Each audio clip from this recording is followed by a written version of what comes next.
Good morning. Flex ko lang sa inyo itong aking dragon fruit.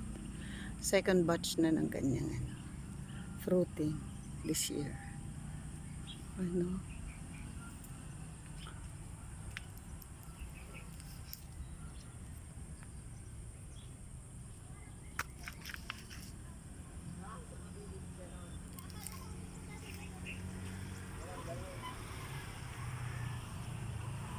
Nakakatuwa lang. Dahil ko nang harvest as ito ulit. Nagbulaklak na naman siya ulit.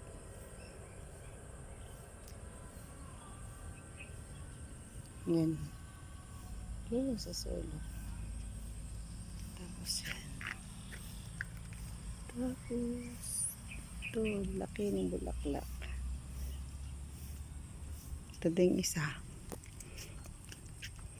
Oh, may bunga na ulit sa labas. Sa labas ng bakod. Ayan.